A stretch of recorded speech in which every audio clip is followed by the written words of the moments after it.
अस्सलाम वालेकुम जी। आज हम एक्सरसाइज के न्यूमेरिकल सॉल्व करेंगे। तो पहला जो न्यूमेरिकल उसकी स्टेटमेंट आप अपनी बुक में देखिए। A helicopter is ascending at the rate of 19.6 metre per second when it is at a height of 156.8 metre above the ground. A stone is dropped. How long does the stone take to reach the ground. एक helicopter है और ऊपर की तरफ जा रहा है 19 metre per second की स्पीड के साथ, और 156.8 की हाइट पे जाकर एक स्टोन ज़मीन पर फेंकता है। तो स्टोन को ज़मीन तक आने में कितना टाइम लगेगा ये हमने बताना है। तो इनिशियल वेलोसिटी जो उसकी दी गई है वो 19.6 मीटर पर सेकंड दी गई है। दूसरा जो हाइट वो गेन करेगा, स्टोन ने नीचे आना तो आप नेगेटिव के साथ लिखें 156.8 मीटर, और जी -9.8 वर्टिकल मोशन के दौरान फेंका गया। उसके बाद फिर हमने जो चीज़ फाइंड करनी है वो टाइम है। तो इन डाटा के ऊपर सेकंड इक्वेशन जो है ना वो सूट करती है। Second equation S is equal to V I T plus half G T minus G T square. Values लगाएं, -156.8, वी आई 19.6 और साथ टी -1.1/2 और साथ 9.8, और टी जो होगा वो हमने मालूम करना है। अब आप ऐसा करें, 2 से ये डिवाइड कर लें तो 19.6 टी 2 से जब ये डिवाइड करेंगे तो आंसर जो आएगा 4.9 -4.9 टी स्केयर। अब ये दोनों इधर आके साइन चेंज करेंगे, अपने इक्वल के साइन के इस तरफ ले आइए। माइनस के प्लस का हो जाएगा 4.9 टी स्केयर, ये प्लस का ये माइनस का हो जाएगा, और ये इधर एज इट ही रहेगा। अब देखें क्वाड्रेटिक इक्वेशन बन गई। पेयर बनाने के लिए इसका कोफिशिएंट 1 कर लें, इसको डिवाइड कर लें 4.9 से इक्वेशन को। यहाँ तो 1 आ जाएगा, इससे डिवाइड करेंगे तो ये आ जाएगा 4t, और साथ में ये आ जाएगा -32। अब आपने पेयर बनाना है -32 का और 4 का, तो ये बनेगा जी -8t और +4t। देखें -8 + 4 आंसर आ जाएगा -4, और अगर मल्टीप्लाई करेंगे तो -32 आ जाएगा। ठीक है जी। तो ये आप सॉल्व करें। पहली दो टर्म में से देखें टी कॉमन आता है तो टी बाहर निकाल लें, अंदर बचेगा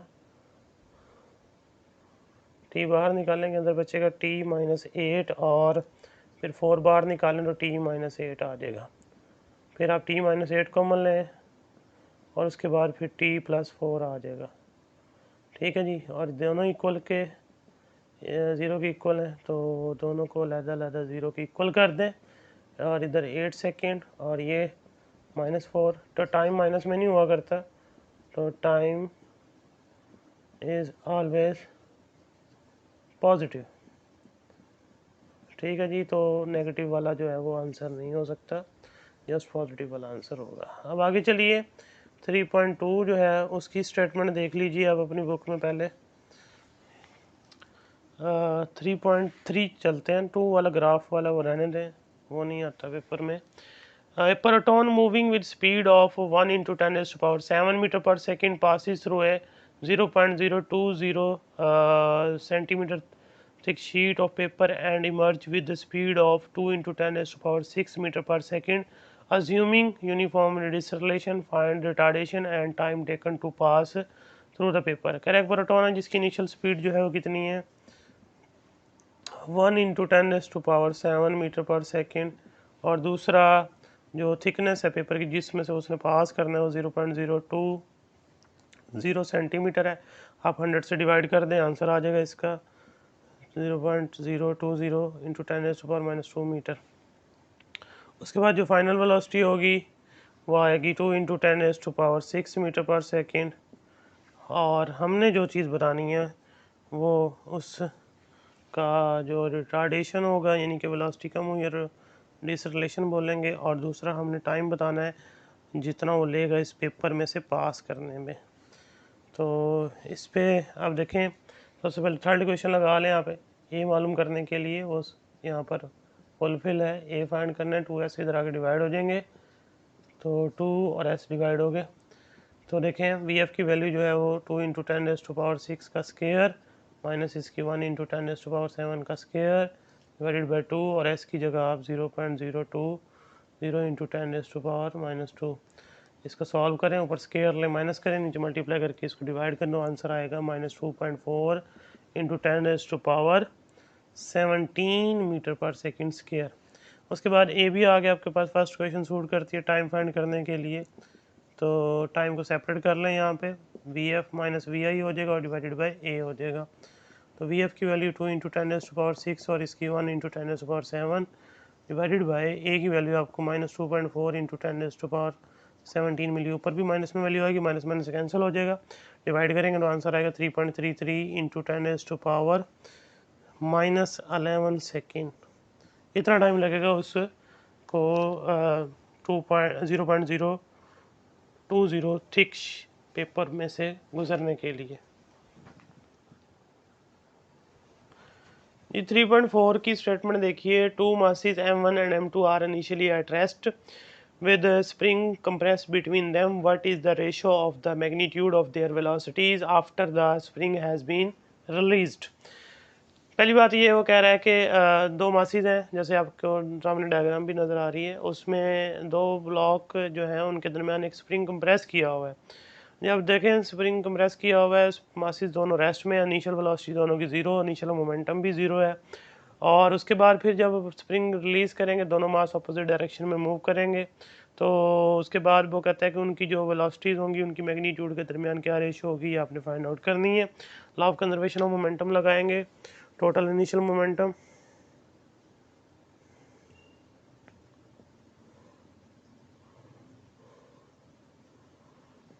is equal to total final momentum.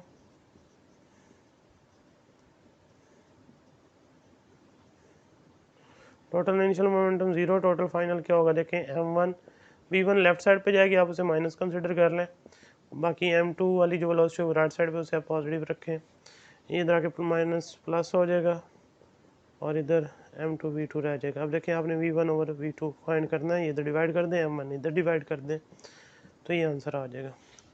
वो अपने मासेस के इन्वर्सली प्रोपोर्शनल आएंगे, जिसका मास कम होगा उसकी वेलोसिटी ज़्यादा होगी।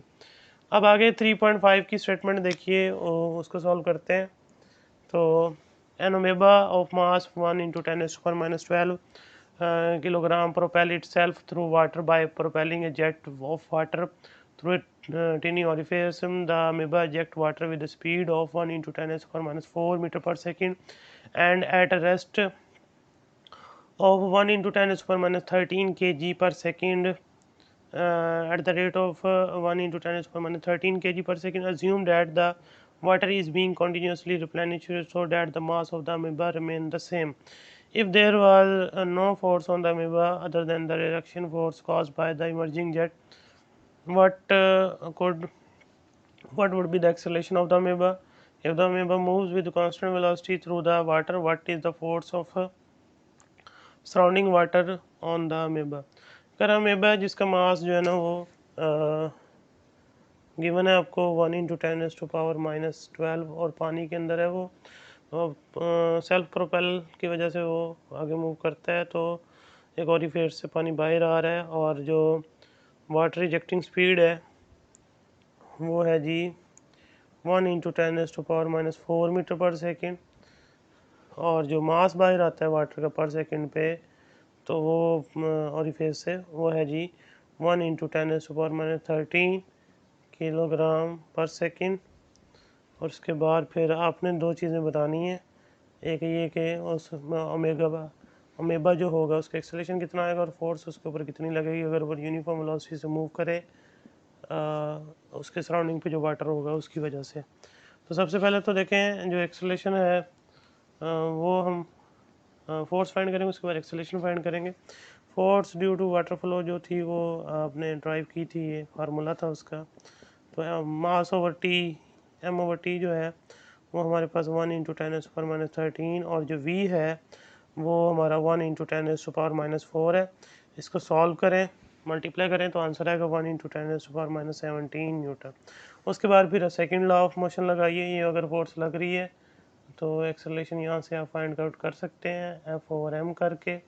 एफ की वैल्यू देखें 1 इंटू 10⁻⁻17 और एम की वैल्यू जो है वो गिवन है 1 इंटू 10⁻⁻12। अब इसको डिवाइड करें तो आंसर जो आएगा 1 into 10⁻⁻5 metre per second square, ये अमीबा का एक्सेलेरेशन होगा।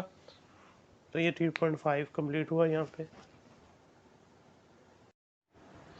लेकिन 3.6 की स्टेटमेंट देखिए, a boy places a fire cracker of negligible mass in an empty can of 40 gram mass, he plugs the end with the wooden block of mass 200 gram. After igniting the firecracker, he throws the cane straight up. It explodes at the top of its path. If the block shoots out with the speed of 3 meter per second, how fast will the cane be going? कह रहे एक बच्चे ने एक पटाखा जो है ना वो एक केन के अंदर डाला छोटा सा, और उस केन का मुंह बंद कर दिया एक वुडन ब्लॉक लगा के। अब जो केन का मास है 40 ग्राम, उसे M1 कह दें, और जो वुडन ब्लॉक लगाया उसको 200 ग्राम 0.2 kg हो जाएगा 1000 से डिवाइड करने के बाद। जब पटाखा जो फटेगा एक्सप्लोड करेगा तो जो केन है और ब्लॉक है वो सेपरेट हो जाएंगे, ऑपोजिट डायरेक्शन में मूव करेंगे। तो डेफिनेटली यहाँ जो V2 है, ब्लॉक की वेलोसिटी दी गई है 3 मीटर पर सेकेंड के साथ शूट करेगा, और जो केन होगा वो कितनी वेलोसिटी से शूट करेगा ये आपने बताना, उसे हम V1 का नाम देंगे। तो दोनों इनिशियली तो मूव नहीं कर रहे होंगे, तो रेस्ट में कंसिडर किए जाएंगे दोनों का इनिशियल मोमेंटम 0, और बाद में जो मोमेंटम बनेगा वो M1, और साथ में माइनस लगा दें क्योंकि दोनों की वेलोसिटी की डायरेक्शन अपोजिट होगी, तो एक को आप रेफरेंस रखते हैं, दूसरे को माइनस लगाते हैं। ये माइनस इधर आके प्लस हो जाएगी, तो M1 V1 is equal to M2 V2। अब हमें V1 फाइंड करना है, M1 इधर आके डिवाइड हो जाएगा और ये आंसर आ जाएगा। यहाँ पे पहले आप वैल्यूज पुट करें 0.2, और V2 की वैल्यू जो है वो 3 है, और V1 की वैल्यू M1 यहाँ पे आना है, M1 की जो वैल्यू है वो 0.04। फिर आप इसको मल्टीप्लाई और डिवाइड करें, आंसर आ जाएगा इसका 15 मीटर पर सेकेंड। जो केन होगा वो 15 मीटर पर सेकेंड से जो है ना वो वुडन ब्लॉक के अपोजिट डायरेक्शन में मूव करेगा। अब 3.7 देखिए, उसकी स्टेटमेंट पहले देख लें। एन इलेक्ट्रॉन का मास 9.1 into 10⁻31 kg, traveling at 2 into 10⁻7 meter per second, undergoes a head-on collision with the hydrogen atom. उसका मास 1.67 into 10⁻27 kg, which is initially at rest. Assuming the collision to be perfectly elastic and the motion जो है ना to be along straight line, find the velocity of the hydrogen atom. इसमें कह रहा है कि एक इलेक्ट्रॉन है, वो एक हाइड्रोजन एटम से जाकर टकराता है, ये ऑलरेडी रेस्ट में टकराएगा। उसके बाद फिर आपने बताना है कि जो हाइड्रोजन एटम है वो आगे कितनी वेलोसिटी गेन करेगा, वो आपने इसमें कैलकुलेट करनी है, यानी V2 प्राइम। वो जो आपने फार्मूलाज ड्राइव किए थे V1 प्राइम में V2 प्राइम जो elastic collision in one dimension में, तो वो यूज़ होगा। तो सबसे पहले तो मास ऑफ इलेक्ट्रॉन उसे M1 कह लें, जो टारगेट पार्टिकल होगा प्रोजेक्टाइल होगा 9.1 इंटू 10⁻31 kg, और उसके बाद जो इसकी जिसके साथ जाके इसने कोलाइड करना हाइड्रोजन एटम, वो टारगेट पार्टिकल, उसका मास 1.67 इंटू 10⁻27 kg, और उसके बाद जो वेलोसिटी दी गई है इलेक्ट्रॉन की, जैसे वो मूव करके आके उसको कोलाइड करेगा 2 इंटू 10⁻7 मीटर पर सेकेंड, और जो हाइड्रोजन वो रेस्ट में उसकी ज़ीरो कर दें। अब हमने जो फाइंड करनी है वो हाइड्रोजन की वेलोसिटी फाइंड करनी है आफ्टर कोलिजन, तो हमें V2 प्राइम चाहिए। तो सोल्यूशन में V2 प्राइम का फार्मूला लिखिए सबसे पहले तो V2 प्राइम जो था वो M2 minus M1 over M1 plus M2 into V1, और साथ में प्लस 2 M1 V1 और divided by M1 plus M2। अब यहाँ वैल्यूज पुट कर दें आप सबकी, तो आपको V2 प्राइम मिल जाएगा। यहाँ देखें जो होगा ये वाली जो टर्म होगी, ये वाली टर्म यहाँ पे V2 आना है, ये वाली टर्म, बल्कि मैंने पहले वो लिख दिया है, ये वाली टर्म पहले लिखते हैं आप जो आपने ड्राइव किया है, लेकिन इस तरह भी लिख सकते हैं, कोई इशू तो नहीं आता। तो मैं दोबारा लिख देता हूँ 2M1 V1 over M1 plus M2 और plus M2 minus M1 over M1 plus M2 into V2। इस तरह थी वहाँ पे, ये इससे कोई फ़र्क तो नहीं पड़ता खैर, लेकिन चलें। तो V2 0, तो ये सारा पोर्शन 0, इसको सेपरेट ख़त्म कर दें बिल्कुल ही। 2M1 की जगह पुट करें 9.1 इंटू 10⁻31, और V1 जो है वो कितनी है 2 इंटू 10⁻7, और नीचे डिवाइड होगा, वो दोनों का मास है 9.1 इंटू 10⁻⁻31 और प्लस 1.67 इंटू 10⁻⁻27। तो आप इसको सॉल्व करें, ऊपर मल्टीप्लाई नीचे ऐड करें, फिर डिवाइड कर दें। तो जो V2 प्राइम आएगा वो 2.18 इंटू 10⁻⁴ मीटर पर सेकेंड हो जाएगा। ठीक है जी। अब आप नेक्स्ट जो क्वेश्चन है 3.8 उसकी स्टेटमेंट देखें अपनी बुक से। तो a truck weighing 2500 kg moving with velocity of 21 metre per second collide with the stationary car weighing 1000 kg। The truck and car move together after the impact, calculate their common velocity. कह रहा है एक car खड़ी, उसको आगे एक truck जो है ना हिट करता है, ट्रक का मास गिवन है, कार का मास गिवन है, और जब इम्पैक्ट हो जाता है, कोलिजन हो जाता है, उसके बाद दोनों इकट्ठे मूव करते हैं, उनकी वेलोसिटी बताएं क्या होगी आफ्टर कोलिजन। तो इस पे भी लॉ ऑफ कंजर्वेशन मोमेंटम ही लगेगा। सबसे पहले तो ट्रक का मास जो है वो 2500 kg M1 कह दें उसको, और उसके बाद जो M2 है कार का मास वो 1000 kg बताया गया, उसको M2 के नाम से डिनोट कर दें। फिर जो ट्रक की वेलोसिटी है वो बिफोर कोलिजन, उसे हम V1 कह रहे हैं, वो 21 मीटर पर सेकेंड है, और जो कार है उसकी वेलोसिटी 0 है क्योंकि वो रेस्ट में पड़ी हुई है। अब हमने जो फाइंड करना है उनकी कॉमन वेलोसिटी, दोनों एक साथ मूव करेंगे तो हम कहेंगे उनकी कॉमन वेलोसिटी होगी, तो वो हम फाइंड आउट करेंगे यहाँ पे, जिसे आप V प्राइम कह रहे हैं सिंपल। ठीक है जी। तो अब इस पे law of conservation of momentum लगाएंगे। Total initial momentum is equal to total final momentum. तो टोटल इनिशियल जो होगा वो M1 V1 plus M2 V2 होगा, और बाद वाला M1 V प्राइम और प्लस M2 V प्राइम, क्योंकि दोनों की V प्राइम ही है, कॉमन ले लें, उसी को फाइंड करना है हमने। तो यहाँ पर ये वाली टर्म 0 हो जाएगी, बाकी रह जाएगी M1 V1, क्योंकि V2 0 इसलिए ये वाली टर्म 0 हो जाएगी। चलें V1 V प्राइम कॉमन लें, M1 प्लस M2 और साथ V प्राइम कॉमन आ जाएगा, यही फाइंड करना है। M1 प्लस M2 इधर डिवाइड कर दें, M1 minus V1 over M1 plus M2। तो अब इसमें वैल्यूज पुट करें। M1 की जो वैल्यू है वो 2500 है, और V1 जो है 21, और नीचे 2500 और प्लस 1000, और इनकी ये कॉमन वेलोसिटी जो आएगी वो होगी जी 15 मीटर पर सेकेंड। ये 3.8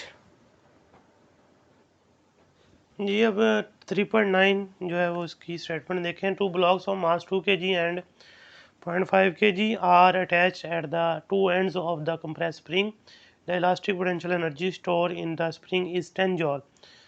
Find the velocities of the block if the spring deliver its energy to the blocks when released. दो ब्लॉक्स हैं 2 kg का M1 और M2 जो है 0.5 kg का, इनके दरमियान स्प्रिंग कंप्रेस है, उसके पास एनर्जी 10 जॉल है।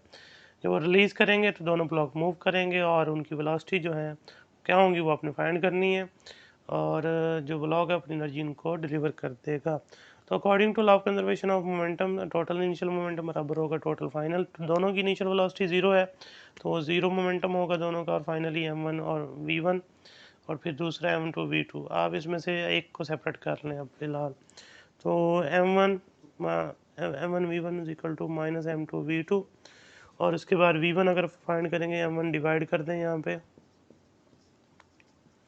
तो वैल्यूज पुट करें जिनकी मौजूद है। तो 0.5 इसकी, और V2 जो है वो हमने मालूम करना है, अभी वो नहीं मालूम। M1 जो है वो 2 kg है। इसको सॉल्व करें तो आंसर आएगा -4V2, इसे क्वेश्चन नंबर 1 कह दें। अब आप इस पे लगाएं by law of conservation of energy.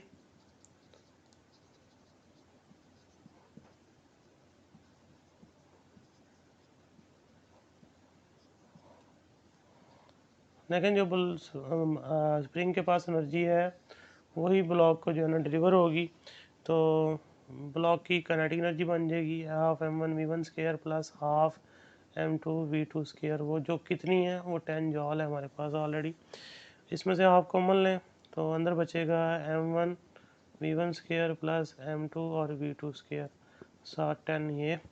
अब यहाँ से देखिए जो वैल्यूज़ हैं वो पुट कीजिए और अननोन को सेपरेट कीजिए, आपको एक आंसर मिल जाएगा।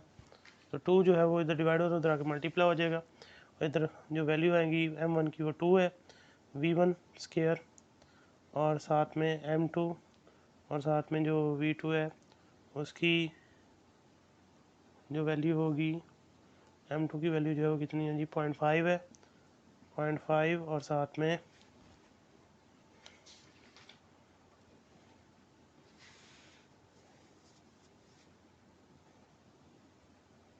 यहाँ थोड़ी सी मिस्टेक की है हमने। यहाँ पे जो रिज़ल्ट निकलेगा वो V2 का निकलेगा।